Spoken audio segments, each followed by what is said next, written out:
Welcome back to the Just Some BS podcast. We are welcoming Brandon Rogers on the pod again. Welcome back. Thank you. Thank you. It's good to be back, Brandon. So we're not here to talk about finance or leadership or any of those things. No. We are going to dig into you being a new author and your new book and sequel.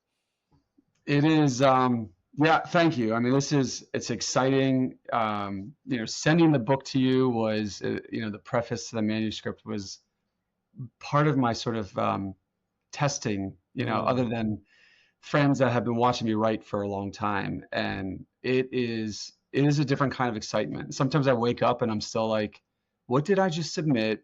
Did publishing companies actually say that we want to publish this?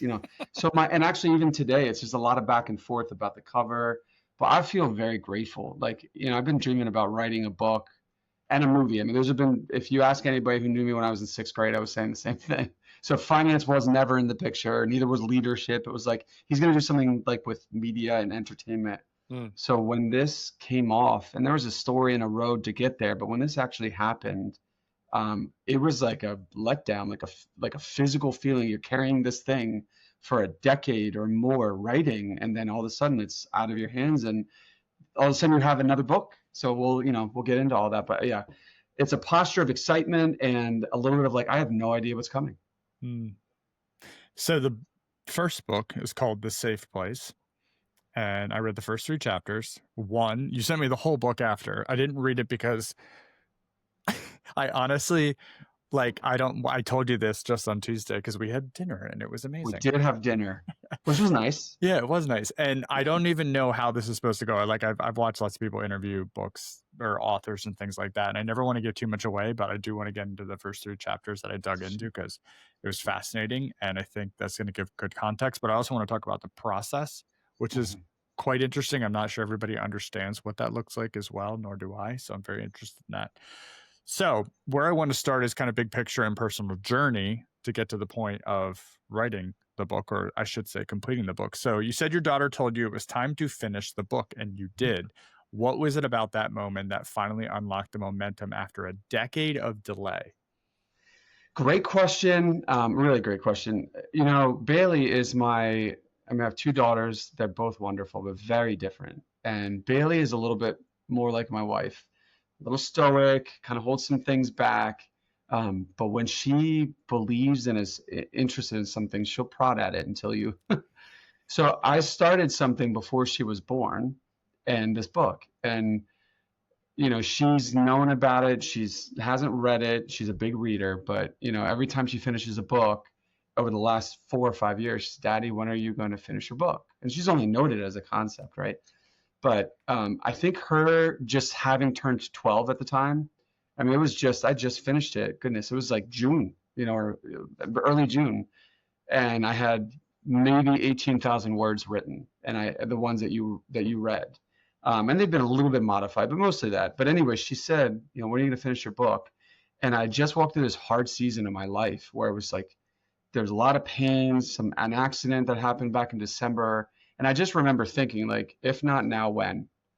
Which is just like this remarkably strong thought, if not now, when? And that's not my own. I'm going to give the credit where credit's due. That's from a show called The Chosen.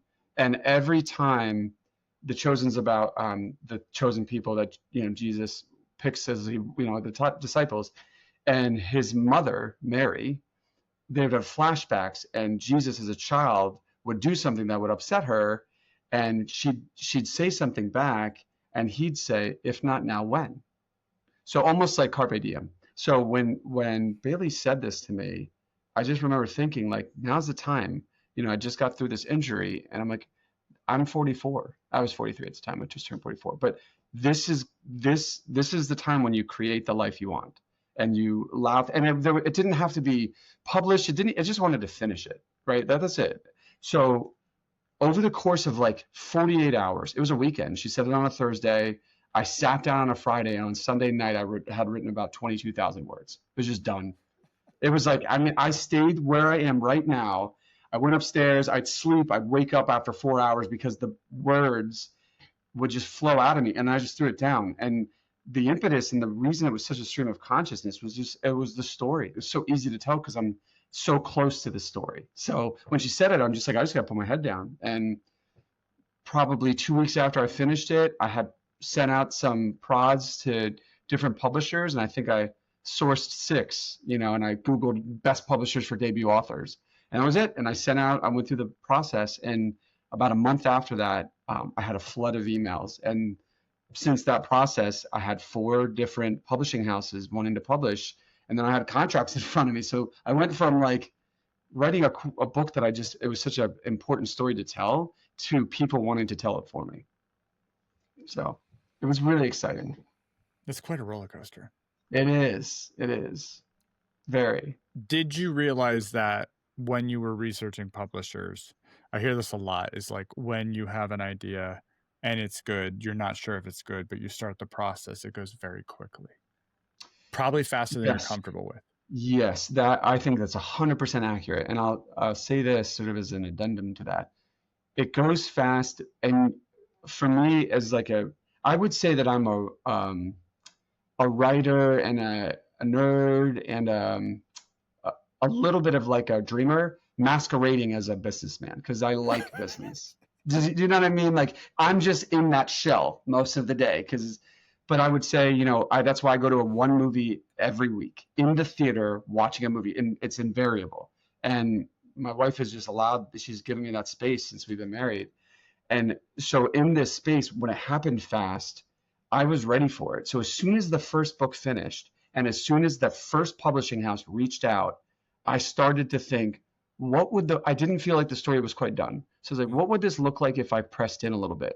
So I remember this happening. I told my wife, Tracy, who we've met now, and now you understand a little bit of the balance. She said, hey, we're going to be at the beach. I'm going to be on the beach for 23 out of the 24 days every day.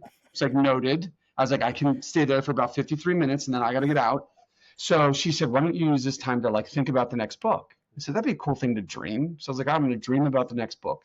Knew where it was going to, pick up and how that was going to work, and had a sense of like the arc, what I wanted the reader to feel and how I wanted to emote. And 6 days later, there was another like 32,000 words.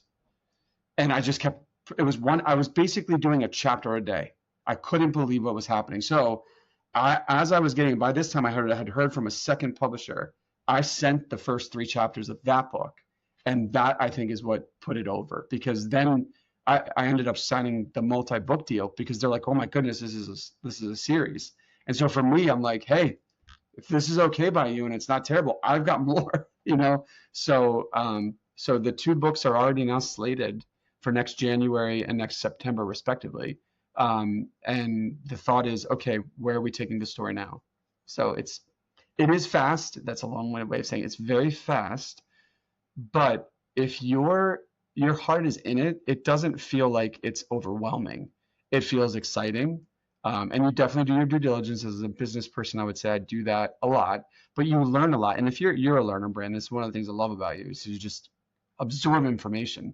And if you're a learner, and I would consider myself a learner, this is all just opportunity to peek into what writers do. And I'm grateful for it. Yeah, and I mean, you've touched on it a couple times. The story is so personal to you, and obviously it's your story. And so really walking through that, it's not like you're creating, Game of Thrones, this completely different Right. world with like a storyboard on a wall. You're just slowly reliving That's events of your exactly life. right.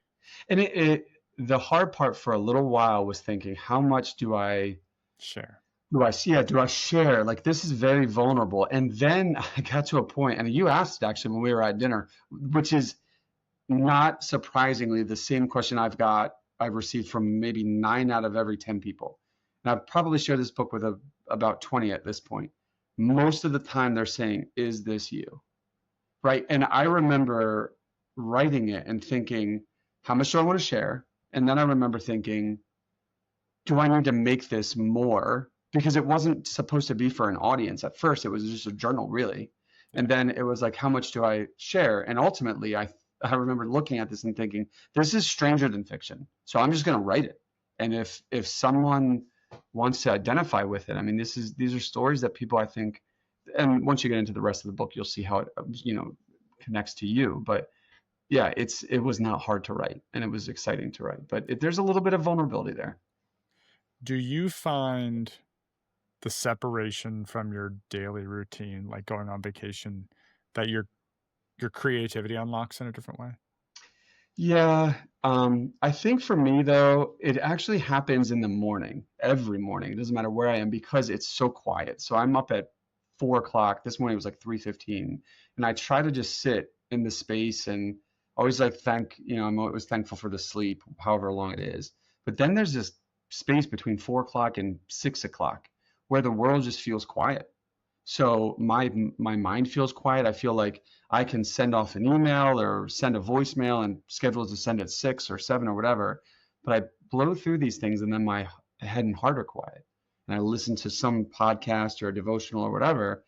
And then that's where the creativity comes. So I may have like 45 minutes of like divine inspiration or just quiet, clear, words that come. And all I do is I'll speak it into my phone or I'll write it down and then I'll take that and evolve it. And sometimes it is as quickly as 2 or 3 hours that I can get 6,000 words down. Yeah, you may be one of the few people in my realm who answers me back between 4:45 and 5:15 in the morning. It's funny because I was really careful not to do that until I could see that you were doing it. I'm like, okay, like he's obviously already on my page. So yeah, I think you're the only one, and I have one other person that's a family member that's up at that time. So I talk to them every day, and it's a special time, right? Because no one's really around. So, and I'm at the gym, so it's like you walk in, and it's usually like 75 or older. So it's just kind of like, how are you? And it's like walk through the gym and everybody's just kind of in their space. It's funny too. I'm just going to go on a real quick aside. The gym's huge, a ton of ellipticals, a ton of treadmills, bikes. And I have one stationary bike that I love to ride on and just spend 50 minutes biking. I'll tell you what, there's probably 60 treadmills and bikes, but it's the same two guys right next to me. It's like, dude, I don't have many more of these. Just go over it. But then that was like the first few months. And then it's like, what's up, Charlie? And then it's like, dude, where's Charlie? It's like, it's your space, your people. So, yeah. So that reminds me of like if you walk into a giant bathroom and there's like 20 urinals and you pick one and then there's nobody else in there and the next guy comes in and parks right next to you. Right next to you. And it's funny, we were talking about this at dinner. It's that same space. You get to a hotel room and you've got two huge king size beds. Like, hey, that 16 inches on the left side's mine. All right. The rest of you can take. It's just habit. We do this. Yeah, that's really fun. You mentioned dreaming a couple times, and I think that's an interesting word in the creative process. What is dreaming for you? Yeah, that's a really good question. I think when I was younger, I used to think what it would be like to connect with the world in a special way. And I loved movies and books and things like that. Now it feels like, and I can feel it in my heart a bit, it feels a little bit more, dreaming feels a little bit more like the effectuating space, like taking it from the thought to, action, which people say, well, that's not really dreaming. Well, when you're 44 years old, there's not a whole lot of space. You're running out of time, so you better get on the ramp and start implementing. And so I would say for me, dreaming in the last 6 months since I've really been on this journey, 4 months, has been all about taking it from the pen to the paper. And it has unlocked a sense of connection with my family, my girls, my wife, friends. I think my circle has shrunk because it's so important to me that the things that are touching me are good and they're connecting to that space, and not that it's removing other things, but I think just naturally you gravitate toward the things that bring more of that excitement out of you and connection. And so dreaming continues to be this refined process of taking what's in the head and what I did for the first 40 years and saying, okay, can I spend the next few years making this a thing, that I get to enjoy and other people can maybe share in. That immediately made me think of like maybe the power of no for you is giving you the mental space to like explore even deeper these other things that you've been like wanting to do forever, but maybe you haven't allowed yourself that much mental Yeah. capacity. The power of no again, it's so weird what happens in life. I guess this is just what you at what age does for you, but you say it. I said yes to everything. I didn't want to disappoint. I was a people pleaser, and that yes always felt like it was opening a door. My wife would always say that, Brandon, you don't have to say yes to everything. Mm. And in this process, I got quieted. That injury led me to just being by myself and quiet a lot, just healing. And so just by virtue of not being able to, I had to say no. And in that time, I found that there was a lot of this inspiration bubbling up. So then it became necessity to preference, right? And the dreaming became, it's poured in from that phase. So it was happening because I couldn't do anything else. And then when I was able to do other things, like, shoot, I really enjoyed that. Let's do more of that. And so that no has become part of my um, every day because I the space that I'm in right now. And they say it. I mean, I talk to other authors. They say if you've got that inspiration, run with it. Like when it happens, just don't stop. And I'm, with this business that we're running and the things that we're building, it's exciting. But I think the reason this business was able to be born and it's doing what it's doing is because I've unlocked and allowed these other things to happen. So I don't want to squelch that at all.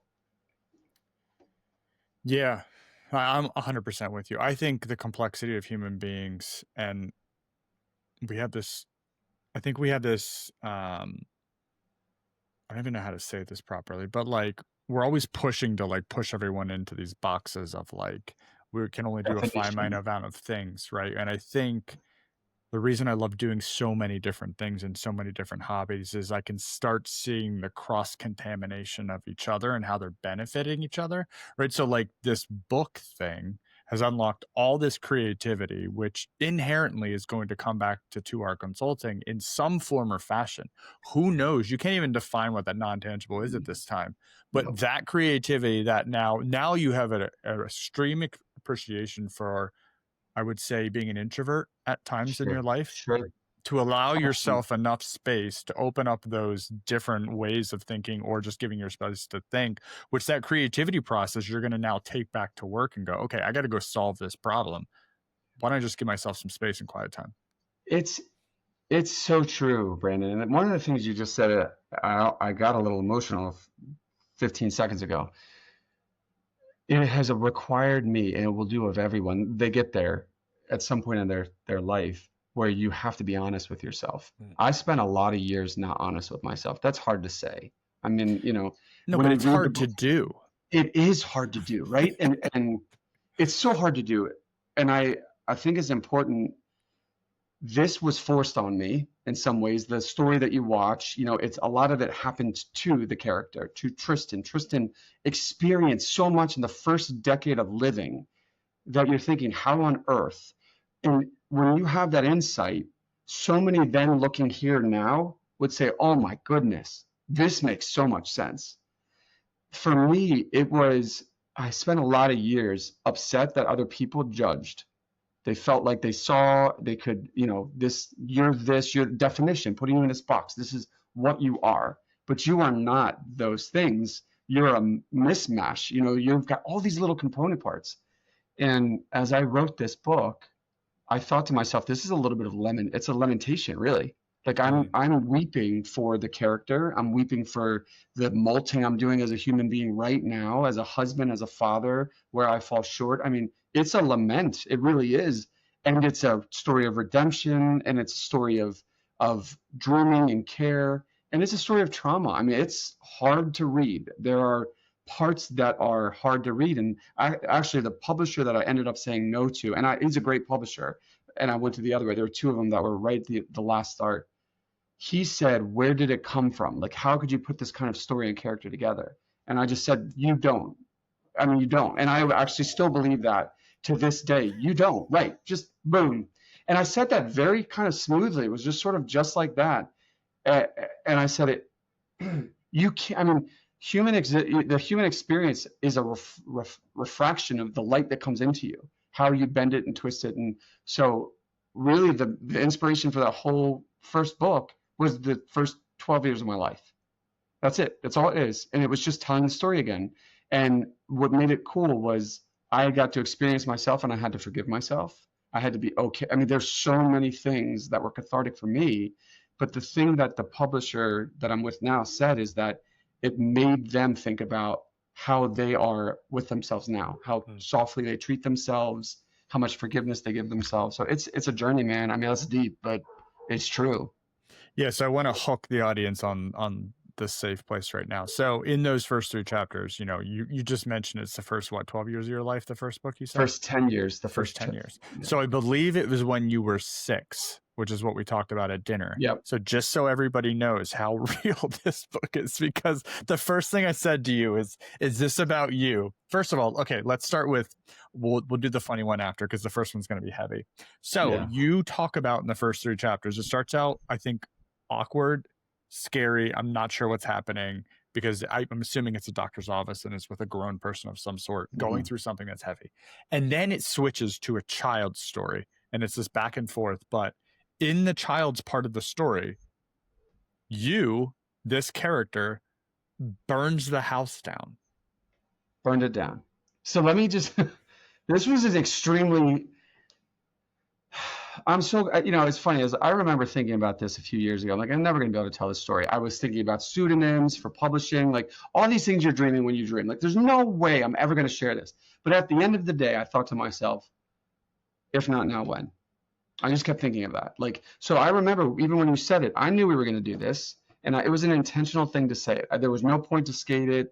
So when I was 6, life was hard. It was 1988. It was January. I mean, I remember it like it happened yesterday, and those things you wouldn't forget.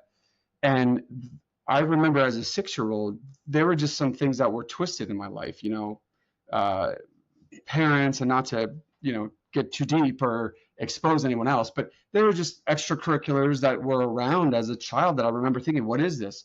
Camera, we used to keep the film in the camera, things filled with that weren't camera film, so many things. And I remember being 6 and thinking, what is all of this? So, the thing that spurred it was, my parents got a divorce when we were 4, and my mother left my father and moved in with my stepfather. So in that process, I began to be upset because we only saw my my real father every other weekend. And this is so cliche, but I was only 4. So I remember thinking, this feels weird. I don't see him. And that's a weird thing to remember. How do you remember when you're 4? But when you don't remember here, you remember here. And I remember sad, and I remember happy. And I remember those things. So, fast forward about 12 months, 5 turning 6, I was starting to get interested in fire. And just to be, really clear with the whole audience, every boy on the planet at some point or another is interested with fire. Maybe they're not, but in my house, Yeah. it was everywhere. There were lighters everywhere. And if you remember reading that, I mean, I can tell you because that's what I did. I took a red Bic, and it was sitting on the coffee table with a bunch of other stuff. And I remember just going, wouldn't this be cool to see this flame? And peeking out of the closet door was a little piece of Christmas wrapping paper from Christmas, which was a month ago. And I just lit it. And I remember it happening. It just went, the flame went up, and I remember thinking, oh my goodness. So I ran to my room, just darting. It was a small 1,200-foot rancher, just really small. And it was minutes, felt like years, but it was minutes later. And my mother and my little sister, who was just she was barely walking at the time, was in her arm. And she just grabbed me, grabbed our dog, a lab. Her name was Sandy. Talk about specificity. Grabbed all this and ran out of the house. And I stood across the road at 2 Curry Lane. And I just remember looking at this, and within 20 minutes, it took them 15 minutes to get there. Within 20 minutes, everything was ash. There were 2 beams, steel beams, that were left for the support, and that was it. And everything about your life, it does come down to just a few moments. And that was the first one for me. I remember like everything at that point, which just Tristan didn't do anything. Tristan just had stuff happen at that point to him. So it became that was the beginning of 2 decades of, maybe 3 decades of, So I know at dinner you mentioned about, even your wife said there's a lot that goes on in this book and the sequel, right? So I'm assuming that part of the book with the fire is probably one of the hardest. Okay, maybe I wish not. I could say that. I wish I could tell you it peaked in the trauma in chapter 2. It doesn't. It is the first book.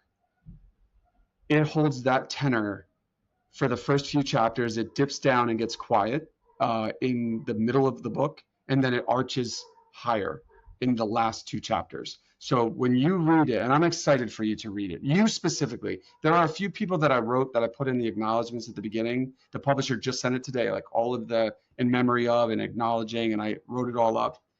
But you and your creative space and just the way you look at life, your heart is going to feel it. You just Mhm. will. And the end, we haven't talked about a lot of things that I would like to talk to you about at some point. Just your life and your view, and so many things that are personal. You got to have a dinner at Bonefish before you go that deep. You know what I mean? Like we did it first thing. At So least it's required. Obviously, there's an etiquette to this thing, Brandon. So now that we've done that, um, you're gonna see Tristan dip down and kind of have a little bit of faux stability, just faux. There's a whole chapter called the Gatsby era. It is exactly what you would have expected. Mm. He just creates a life for himself so that he can hide from the life that he has. So the end of the book, you get to it, it closes the arc. Your heart is crying and happy, and then the last two paragraphs, you're like, and What? it's not a it doesn't close, it doesn't leave you hanging. It is not a cliffhanger. Actually, my editor, I remember sitting down, he's phenomenal. His name's Larry. He said to me, this book is brilliant, the last chapter's trash, change it. I was Ooh. like, oh. He's like, if you want this to be good, he's like, if you want it to be great, this is what you do. I'm like, okay. So I rewrote it within 2 days and I sent it back to him. He goes, there you go, that was it. It was like, he's one of those guys that just has been around the industry for 50 years. Like he knows. He was McMillan, Wilson. I mean, he's been with big houses. And he just said, this is how you land it. And I did. And so it closes this loop and then it opens up a whole story for you. And the second one, which is why it was so easy to just keep going. But you'll pick that up when you get into the book. Well, the only reason I said that is like there's a lot of very personal things in here, but the right people won't judge the 44-year-old Brandon because of that. Like you're gonna have all of it. You're gonna have A to Z. So Mm-hmm. because being that open and honest with people is obviously quite terrifying. Um, It's I'll tell you what, it's still scary, but there is some freedom in the fear. mm. There just is. I mean, I don't know why I just said that. Like why it said it that well, it wasn't meant to be alliteration, but there is freedom because you and I have done scary things already. We've done it in professional lives. Like you've taken a leap, you've done some scary things, but there's freedom that comes from that. You feel it. Your life has a little bit more levity than it was 15 years ago. And this book was a whole nother level of that for me. And people are going to judge because that's what people do. We all do it. And I have to tell myself every day, just stop doing that. But when they read it, my hope is as they consume this book and they feel it, that they will anchor towards the fact that this is not, your plate is not original. Everybody walks it. What's original is how you respond to your plate and how you share it. So I'm hoping that at some point people just feel connected to this character, that's my prayer. There will be 50 people that say that's messed up. This is messed up. If there's one person that comes and says, I feel a little bit lighter just having read it, it will be good. Yeah, I in my headspace with all of that, especially around judgment and cancel culture and all of that stuff, is like we were all idiots in some form or fashion when we were younger, right? Well, we hope to be stupider yesterday than we are today. Like that's the Yes. goal, right? We all Yes. want to scream 1%, but we don't want to give people the space to do that. Truth. So So true. all I'm saying is as long as I'm not as stupid as I was in the past, like that's the game for all of us. You know what I mean? Like it's just It's a, a it's little so, tick. it's so true. And let me tell you something. I noticed when we were at dinner, if I may, I won't give away too much, but there is a lot that happens in laughter, laughing at yourself, laughing at each other. And that, my friend, that is what has gone away in the last 5 years, just evaporated. And that, if you can laugh at yourself, this whole thing that we're experiencing just gets a lot more fun. And cancel culture, all of these things that you're reflecting on. If you put it all out there, what's the worst that could happen? That's what Eminem did in 8 Mile. Yeah, you just gotta lose yourself. You know what I'm saying? Like, you get one shot, Brandon. One shot. Man, I love this. I could do this all day long. Yeah, this. I have to say this too. This is really funny because on the off chance that my wife watches some iteration of this, we were in Nashville a year and a half ago. We took my sister-in-law and her husband. We're very close with them to Nashville to celebrate her 40th and the fact that she had just graduated nursing school. And if you've ever been to Nashville, the game is to bring a wad of 20s and go to every country bar and get them to play a song that is completely not country. So it's Lose Yourself for me. Always been. And you would be, everybody sounds like they're getting ready to sign a deal. Everybody. It doesn't matter if you're at a bar at 11 o'clock in the morning. It is remarkable. And Lose Yourself in every function of the word, everybody knows it. So give them a 20, they start playing it. So anyway, we were at a big bar and there were probably 100, 125 people behind me. And we were in the crowd and they were playing all these songs, huge covers. They finally got to my song. And I said, Lose Yourself. So they always make a little bit of comment. They're like, well, this is going to be a fun one. Hey, so as soon as they do it, I'm sitting there like nothing is in my vision except for this guitar. So they start strumming this electric guitar and people around me are kind of like, what's happening? And all I'm doing is just getting into it, right? Just start the bass line. Let's get going. And for the first minute, Tracy, my wife, is sitting on the left and my in-laws are outside now of this. I'm not being part of this. They're outside and the window's open, so they're watching on the inside. And I'm like, I don't care. So I'm now just dodging. And so a minute passed, I look past nobody. It's just a dead crowd. I turn right back around, I'm good. Still dodging. Then we got to the second refrain. I turned around, 75 people, just like that. I'm like, you know what? This is what happens when you stop caring. And by the end of the song, everybody was into it. And I think about that and I'm thinking, now, isn't everybody happier having had that experience? You know what I mean? Like, what did it take? It was 3.5 minutes. So was it the bar all the way at the bottom of the street on the right that opens up the walls? It is that one. That's the one. Yes, it's that one. Nice. So I was only to Nashville once. I spent a lot of time right outside of Atlanta, 2 different projects. They were both about 6 months apiece. And I went to Nashville once. And what's funny is you mentioned about getting them to sing non-country songs. So we stayed at the Marriott Train Tracks Hotel. Yeah. So if you go away from that bar we're talking about and kind of up the street, there was some small bar on the right. And I remember walking in that and I hear Gin and Juice. And I was like, let's go. It's exactly, and it's owned. Yeah. They own the music. So you're excited that they're already playing it. And then it's like, what do you do but just get into it? And so and people are so happy. Yes. You know what I mean? That's the other thing. Music makes people happy. So you're just connecting with people, and I'm walking around just high-fiving and fist bumping, and it's an energy, and those kinds of moments make me think if it exposes you just a little bit and gets something going, so be it. Okay, so a little bit of tangent. We are better at staying focused this time, so I'm proud of us. So the Safe Place opens with trauma, mystery, memory loss. So when you started writing it all of those years ago, what really kicked that off to say, this story is worth?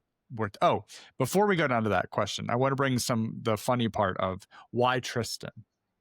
Oh, all right. Well, we'll express that.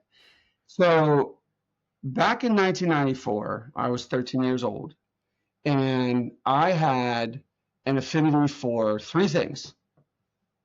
Brad Pitt, the way Brad Pitt was cool, and Legends of the Fall. And all of those things. Now, I have to preface by saying I have 5 sisters.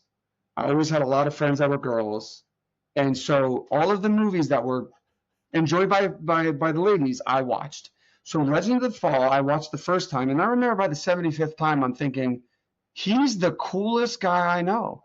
And his name was Tristan in the movie. And I took that from 14 years old into the rest of my life. And even now, when Brad Pitt comes out with a movie, and I've always seen him in the theater, I go to the theater. And opening night of F1 was the most recent one. And my boys, my best friends from my childhood, been best friends for 32 years, we were in Atlanta, funny enough. And hey, opening night of F1, and we all went to the IMAX. So Brad Pitt continues to be. I remember looking at him on the screen. I'm like, I started aging when I was like 27, just really downhill. And then I got to 40. I'm like, oh, okay. Brad Pitt somehow is getting better. Like he watched he read the script of Benjamin Button, and he was like, I can do this in my life. You know, I can figure out a way to apply this. Somehow he's getting better looking and just more energetic. He's racing cars at 220 miles an hour, and he's 61 years old. So I feel like it's an homage to him. And maybe he'll watch this and be like, bro, fist bump.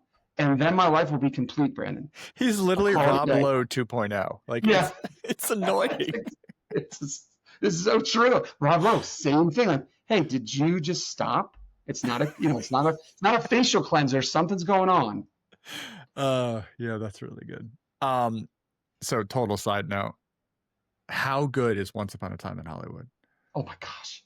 You know what's funny? That is such an understated movie. Oh my, thank you. No one gives it the plaudits. It is never, first of all, Brad and Leo should just do a movie every 2 years because, just like George, you know what I mean? Like, Brad and Leo were dope in that movie.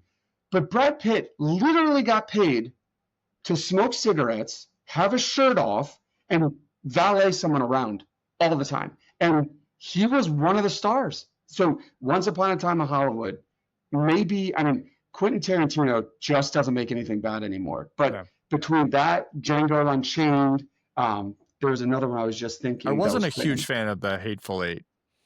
Oh, I wasn't a fan of that one either. There was a third one. Inglourious Bastards. Yeah, another, and you watch these movies, you just keep rewatching them. So that, it's funny that I'll tie it back to the book, actually. We will circle back and land this one too. I'm going to tie this back to the book. He is one of those guys, Brad Pitt and Quentin Tarantino for that matter, where they are so phenomenal at character development and pushing it in. So every time I see Quentin Tarantino, I know that there's character development. And if you pay attention, he uses the same few actors in every movie he has. And you know who else does that? Christopher Nolan. So they end up using people who can become characters and do that method kind of acting. So yes, Once Upon a Time in Hollywood, going back to The Safe Place, does a lot of like pieces and angles. It goes to, this view and this version. And that's something that the reader is going to enjoy. And I'm assuming you saw that, but just for, sort of like a revealing for the book's written in 2 times. It's written in current state and it's written in memory. And I've depicted those as the current state is italicized writing. And there's only small interludes. There are only a few of them. But if you read them on their own, they're their whole book. They're their own book. And then you read everything else and it's its own book. But as you progress, they converge. So it's just a fun, and I think of like Inception, and I think of the movie Crash in 2004. These writers do a beautiful job of taking, asymmetrical and alinear stories and making them come together. I think it's weird to me that you are good at math and good at words. I know that's a really stupid way of saying that, but no. I understand what you're saying. I think that's unique. Yeah, and maybe that's just ignorance, honestly, because I guess creativity exists in both places. But well, let me say this too. I'll give you another thing that how I see those two things. They're both structured. The English language, it could be broken down into numbers, all of it. I mean, there's rules like any other language. There's a meter and a syntax. There's vowels, syllables, a predictive consonant. I mean, there's patterns in language.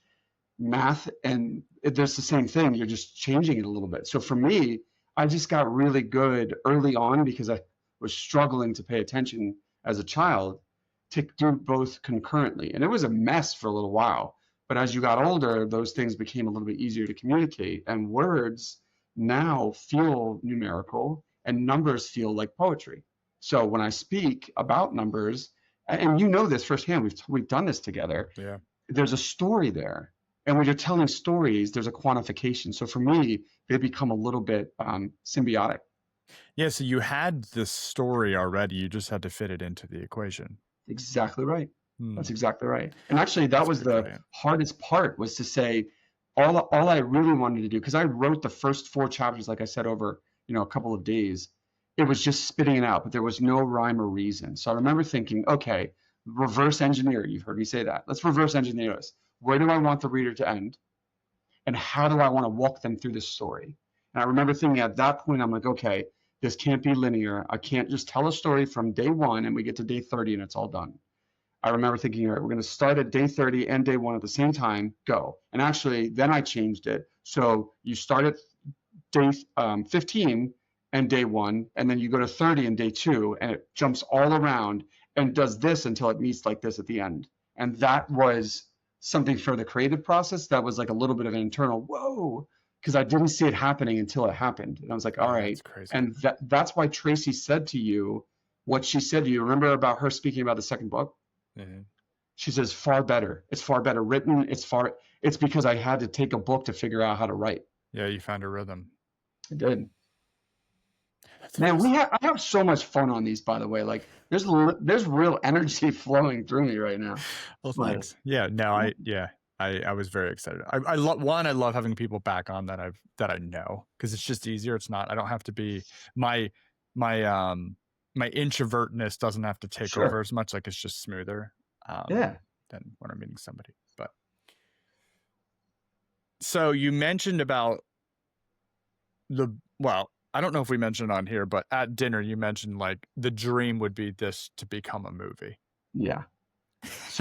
So that's still the dream. And to be quite frank about the creative process, I wrote the book like you would write a screenplay. So the whole time, I'm just going to give it away for the reader, not not the whole thing, but I'm going to give away the process.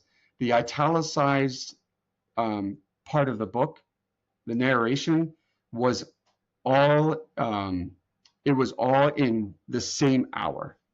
It all happened in the same hour. So over Jeez. the course of 42,000 words in 10 chapters, I was thinking about an hour. And then I took 28 years and I stretched them over. So that was the fun part of this was like, okay, how do I tell a story in an hour in the same story in different parts of it over the course of 3 decades? And that became a little bit of like, as the reader's reading, like it catches you and it makes you reread and rethink. And so, yeah, I don't know why I wanted to say that, but that felt like I needed to say that. It was just like you picture it as a movie. You sit in a space. Like I always think of myself sitting in a movie theater in a reclining chair with a huge screen in front of me. When I was writing, it wasn't much different. I was this character in this book, sitting in a hallway of a counselor's office, getting ready to figure out how to like manage my life because Tristan's character at that point was a mess. He was just at his, and I just remember thinking, just be in that moment and then have flashbacks. And that is actually what happened. It was not different than that. Sat in a place. Now, the way I brought it to its sort of crest, you'll have to read. I won't give that away because that's a really kind of special thing that I get to share with the reader. But it was all about the positioning of the communication. Yes, an audience, I did ask while we were at dinner if it was a movie, who would play you? And I'm sure you all are screaming, you know exactly who it would be. The Yeah, person who's going back in age. yeah, yeah, yeah. If we could make that happen, I could get him to do it. I would do it. But I'll just give a shout out. And again, like in the off chance that this hits somewhere, and someone's like, hey, Jake, Mr. Gyllenhaal, I have you eyed up for. I do. Like you're right there. I've watched him in so many movies, and then there's this like weird part of me that's like, all right, Mark Wahlberg, somehow you've infiltrated the whole world, and you're really good at it. So could you just do something in here? I don't care what it is. Like, Yeah. but when we think about people being a character, I mean, there's 5 main characters in this book that all have stories that are unraveling, and I've got actors and actresses for all of them. And it's easy to write when you do that because you think about how you want to communicate who you are. Yeah, and Jake's a really good shout because he has quite a few movies out there that are kind of off the main path. You know what I mean? Nightcrawler, Yeah, amazing. amazing. Nocturnal Animals, amazing. Like you watch some of these movies and it's like, I mean, he got his start in Bubble Boy. It was before Bubble that, Boy. There was another one that he did with Jennifer Aniston in the early 2000s called The Neighbor or The Girl Next Door. It's something like this, but it was another vulnerable movie. And then we can't forget Brokeback Mountain. That was a huge movie with the late Heath Ledger. Like there were things that he's done as an actor that I have not seen actors do. And then he's in a lot of Guy Ritchie movies, The Covenant. I mean, he just plays this role. He was in my favorite, one of my favorite military movies, or movies of the armed forces, was it was with Tobey Maguire, Brothers. Oh yeah. Oh my gosh, you talk about like hitting hard, and I could do this all day. I mean, on the other side, we should just do the movie one of this. See, Yeah, that's another I one. don't think Jake gets enough respect for his range either. No, that's a great range is a good word. Like I've never. I mean, he's been the leading man in like a romantic symbol comedy all the way to like troubled trauma, and Yeah. he does very well. The other thing, one other movie I'm interested if you've seen it, which was you watched it a couple times. It was really strong. Was with Hugh Jackman, Prisoners. I don't think I've seen that. Put it on your list, man. Okay. I mean, that's in Zodiac, kind of the same feel. Like it's him finding out the answers, and it's just him being Jake. Like his look, you're just like, all right, dude, Hey, we get it. got it, understood. It's true. That's what you do. Oh, that's so funny. Yeah. I will tell everyone, like, even just, I mean, if you haven't caught that already, this entire book is an emotional roller coaster. Yeah, and the hope is I had the publishers all ask, what do you want the book to do? And I didn't care if I just wanted the book it doesn't have to make money. I don't care. I would love for the book to get to a point where it just communicates the idea of redemption. Because if when you read it and you know who I am, you're going to say two things almost, in this order. Wow, how messed up are you? In the first sentence, and then the second sentence is, how do you feel now? Mm. And that is something I want everybody to ask themselves. Like, we're all broken, but man, are you working on it? And that's why it felt a little cheap and disingenuine to not have a second book. It felt like there's just so much more to talk about Tristan's journey. Your wife mentioned at dinner it being a therapeutic process for you. Still is. Did you know it in the moment? No. I think in the moment, I use the word lamentation, and I think that's probably most I don't even know appropriate. what that means. So a lamentation basically is like lamenting or crying over something that you're just kind of like getting it out. One of the things I've learned, this is like a plug to the audience, is like when you get to a certain point in your life, you either decide that you're going to harden yourself or you start crying. One of those two things happen. It just does. Like it's all in you. You're going to explode, or you just get real hard. And I just knew I wasn't the type of person to get like just hate the world and get all. That's not me. So I spent the better part of the last 4 years crying. I just did. I mean, I've cried about my mistakes and my shortcomings, the way I failed my wife, the way I failed my children, the son as a friend. I mean, there's so many things to enumerate. But in that process, you just cry, and this release happens where you're like, hey, you just kind of unladen yourself. So the lamentation is just like a way of saying you just lament it. You are lamenting the parts of your life that you're still holding on to and giving yourself freedom to move past it. How does that sit? Does it sit all right? Yeah. Yeah, it's pretty deep. That's pretty deep. I like the concept of that. Makes me think of a quote that I just talked about today, actually, with Ronnie when I was working maintenance. We were talking about mindset and fixed mindset and all that stuff. And I think it was in Atomic Habits. Towards the end of the book, it talks about a dead plant versus a living plant, and how a dead plant is stiff and a living plant is flexible. Mm-hmm. And it's really, if you just apply that simple concept to your life, yeah, that's a great word. If you can't change, yeah, you're one, and it's not only dying in the concept of like you're dying, we're all dying, but in the concept of like opportunities are dying for you. Yeah, that is happening. You will get past. It's spot on, Brandon. The other, you know, this is like I've been thinking about this again. 1994 was just completely laden with great movies. Um, my favorite movie of all time. This is saying something because I love movies. Was The Shawshank Redemption. Oh, so good. And The Shawshank Redemption has like, there's not a piece of trivia you could ask that I couldn't answer. I mean, I've literally just dissected this whole movie. But there's one quote that Morgan Freeman, who, if I could, by the way, would record him saying so many things, and then I would use him to take naps and just sleep at night. Just like talk, Morgan. He's so good. He says, "Get busy living or get busy dying." And I remember just hearing that and thinking, man, that's simple, but it's a choice. You just said it. Like you just decide. And people at a certain point in your life, you don't have to decide anymore. You just become it. You either start living and you are living, or you're actively in the process of death. And, you know, the other thing that happens in this process that happened for me is you realize what's possible.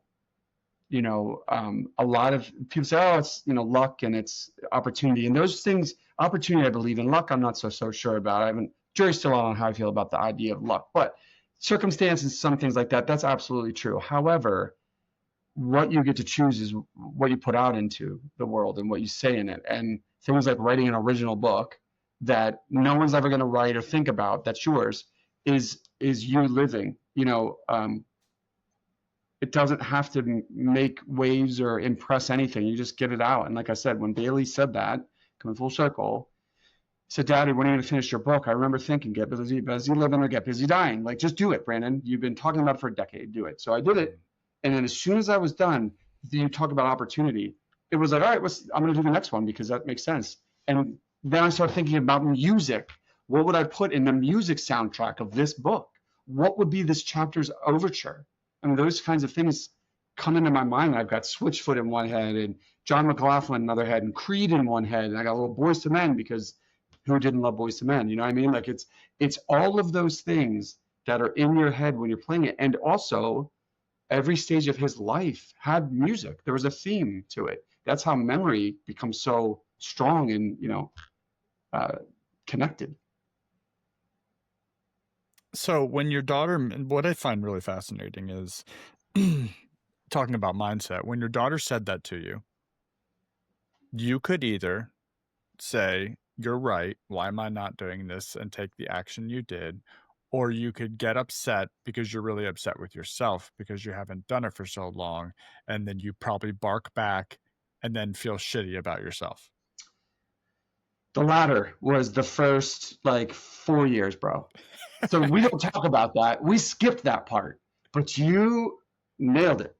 That the first 4 years, her ages basically 7 to like 12, because she really got into reading. She consumes them now. Was in her interest, and I think what did it for me, like the tone of that conversation. There was she was young enough to be like, babe, I'll get to it, or you know, I'm got work, or it got to the point where I'm like, you're aware now. So if I give you an excuse, you're aware of that. And you're learning that. You're learning to push things off or to codify someone or to play. Yeah, you learn that. So I thought in the moment, I was like, I can teach her something right now. That was it. And I didn't have to say anything. I just did it. That's it. And that was probably one of the cooler parenting moments because you didn't arrange it or orchestrate it. It just became a thing. And in the moment, you're like, oh, it's like, you know, the thing that you don't know, the first time you ever, you know, we were in Jamaica and went on a 35-foot cliff and jumped off in the water. You're like, what did I do last time? You know, like you don't know because you've never done it. You just get into it. And in the moment, you figure it out. And that was one of those moments where like, this is going to be something she's going to remember. And I told you the story about imagining her in college. I still think of that now. I was like, I remember when my dad said this. And that's one of the things I want her, that's one of the stories I want her to tell her roommate is that. It's like, and it made me think, this is what I need to do. And that man is like, shoot, if that works out well, like I'll just put a bow on the parenting thing, move on over, you know? So one of the quotes in the book, people disappear every day, but we only notice when it's someone we care about. You read that, huh?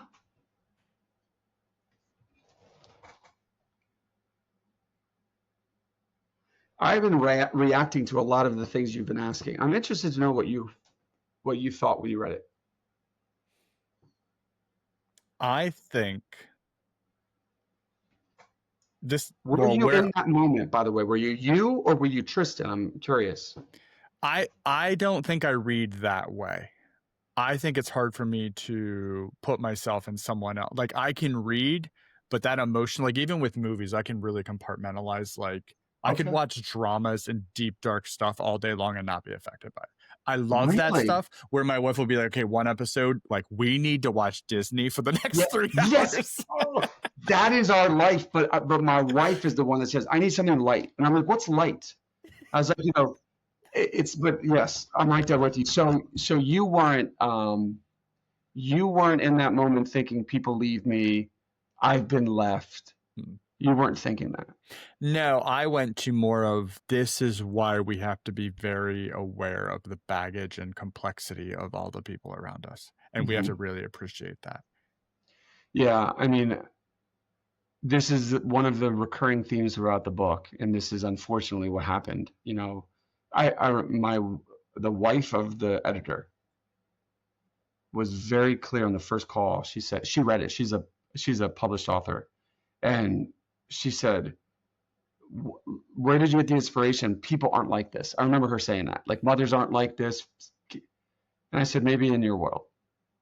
And I remember thinking, in your world where it was confined with this sort of ideology and this is what you did, and that didn't happen, and I would see why that would be alarmist. But in my world at that point, that's not what the norm was. The norm was more of this. There was a whole movement in the 90s where people were running away. I mean, so it's hard when people think, how could he be left so many times, and how could he feel abandoned and all. I've had family members read this book crying, just crying. And they walked it in some lens, they saw pieces of this happening. And the redeeming part of this whole thing is that when you realize that the whole life you have is by yourself anyway, and it's what you decide to share with people that matters, you stop feeling like a victim. Yeah, I mean, I love, oh man, that's so good. That carry your own weather from 7 Habits of Highly Effective People is the most impactful quote I think I've ever heard in my entire life. Because It's a every wonderful day quote. you get to choose. No one else does. But if you want to give people that power and allow them to have that, you're giving it Yep, to them. that's right. It's a choice. As soon It's as a you flip that choice. script, you realize, like, one, if you think about it, most people, like the whole the poor sheep, the word sheep, the poor animal Yep. of a sheep being like, the worst word imaginable now. But like in that space is everybody hates that concept, but people are doing that every day just by the Every way day. they react. That's right. And I just had a conversation with one of my partners today about that, talking about allowing there's an interdepartmental or intradepartmental conflict, and someone was feeling slighted and I said, so how much of that is yours? It's like, well, I think some of it. Stop. All of it. The answer is all of it, always. I said, you decide if you want to own it or not, you want to carry it or not. You decide how much of it is actually yours, and then you get rid of the rest. And that it's still an issue. We're 50 years old, 60 years old, we're still struggling with this. But in this story, and this is again, it's another theme that I want people to identify with, is at some point, Tristan couldn't blame anybody else. It was his stuff. I mean, all of this, that was the redeeming part of this, is that he looked at all these things that happened to him. And I think about Red in Shawshank Redemption. It's like, so what? Stuff like this happens all the time. What are you going to do about it? Get busy living. That's what we do about it. And it's a hard thing because things are hard and people have really strong moments and it's painful, but what do you do? So, I think getting really comfortable in that space is what allows you to start doing what people would claim weird things. It's what allows me to go into the shop and do things that I'm terrible at and record them and then talk about them. and I'll tell you, because that's one of the reasons you are one of like 3 feeds that come directly to me. Every time I get on LinkedIn, it is one of the 3 first things I see, and I immediately like it. And I typically just watch it, but there are some times where I just see your face or a line and I like it or support it. I actually very seldom, if any, just like it. I always do some other emotion. The reason being is because of what you just said, the weird. You, Brandon, give license to other people. When Mm. you're recording yourself, you're giving license to other people to be weird and comfortable and awkward all at the same time.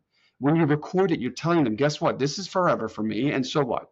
I mean, that is not a normal gift you have. You talk about unique. Being weird and then you sharing you're introverted, you know, it is a gift to be able to sit in your space and offer up your world like you do, and then letting people in the way you do. Even if you feel like you're confined and safe in that spot, people still feel the impact of being able to watch you be weird. So Mm. I would tell you, just those things are what make you you, and they're what allow other people to start investing or trying that out, you know, on themselves. And I think this is why I wanted to do the first talk with you. This is why we had dinner. This is what I sat to Tracy, not unlike your wife.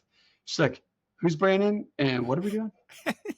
Like, this is a good dude, and we're gonna have dinner and just break some bread. And do you know there was not a lull in that conversation? No, Because no. it's just happy to be with good people and eating food. Like, I just imagine 2,000 years ago, that's what people did. They just enjoyed each other. And it's because you give license for people to just be themselves. Mm. And so you should take that and think, I mean, this forum, this medium, your LinkedIn, people say influencers. A lot of people influencer. People try to be influencers. You're just you, you know, but people are watching. And you know, my medium right now is a book. And I pray people watch it or read it rather. And then at some point it's going to be a movie. And I would love to people to watch that because that's where my heart is.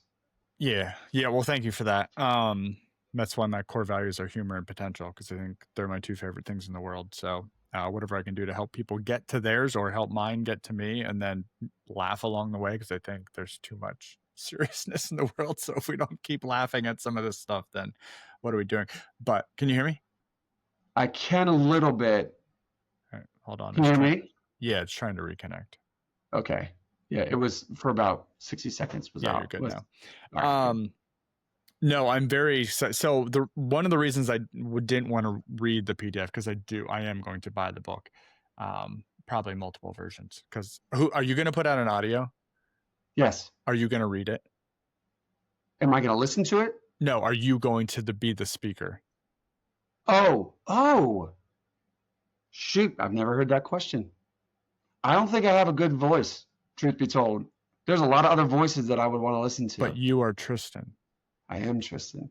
I don't know, man. That's Because not. the only reason I say that is because with the emotional side of this book, and this is going to be a weird thing for me, there's not many audiobooks that actually would make like so you reading this will cause emotional pauses and like it would be like living the story with you and there's probably gonna be a ton of people who are way smarter than you gonna say that's a terrible idea, no one's gonna listen to that, but maybe you do too. Maybe you do professional, non-professional, and the non-professional one you read and like live that emotion with you. I think that would be insane.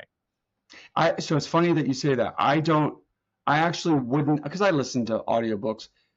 I wouldn't, I like intonation. So you're right. I don't think that they would stress it the way that I would. I've always just thought I don't have a narrator's voice, you know, speaking and, you know, they always have a different voice. But to your point, this story is a whole emotional arc. So to give it that undercurrent, you almost have to know when it's starting to build. And unless you already know those spots, you know, you can't do it justice. So I think, oh man, my mind's going crazy right now. You almost have like the normal version, and then like in movies, you have the uncut, unedited version. Oh, I like that. I like that. So in that, you could even bring little tidbits of things that aren't in the book of like, right. hey, yeah, like that's all. So like behind the scenes, what I was thinking here. Oh man, I feel like I need to write the publishing house right now. I'd be like, just start doing 2. We're gonna do 2. There is an uncut version, and I mean, even the behind the scenes writing, like, yeah, like I cried for 3 days writing this chapter or something, right? Right. Yeah. Like, or yeah. And in that moment, I was thinking about these things, and yeah, I mean, the reality is, even talking just like this. I mean, I told you, just picturing Tristan sitting in this hallway and just having a camera angle on him. That's all it was for a long time, was just this camera pointing down on this, this guy that just couldn't figure out how to do anything right and couldn't get out of his own way. But you can't read that, without it being the behind the scenes. Man, I'm taking that. I'll give you credit, but run with it, dude. That is a new thing. I had not considered that. It's awesome. I would love to experience that story with you, because it is so much about you and it's so emotional. Right. I think there's a huge power play in that, of what most people would never do that, because it's too open and raw. And so you have to be super comfortable yourself to even do something like that, which I don't know if anybody's ever done that. Truth. And I think this could be another way to just, from my own journey, but even for the reader, to your point, to just connect. I love that. Well, another hour, an hour and 5 minutes. What happened? What happened? Yeah, this was amazing. So, The Safe Place. Do you have a title for the second one? I do, and I want everybody to make sure that they write this one down, because that's going to hit. It's The Safe Place: Part 2. Okay. Just it's going to be hard to remember, because I didn't put Part 1 on the first book, but this one's got yeah. So I actually was thinking, and I'll tell you, this is another behind the scenes thing. Do you know why I did Part 2? It was because of the movie. Oh, okay. Although Kill Bill, absolutely. Well, volumes, but whatever. I think, Volume 1, Volume 2, that was a great one. But no, I think the reason why, because this is going to sound terrible. It might explain Tristan a little bit too. The first novel that was ever read to us as children was it. Stephen King did. Can't make that stuff up, bro. Can't make it up. It was the 80s, man. People didn't have rules. And then here we are. Yeah. So if you want context on the book, there you go. Just start with that.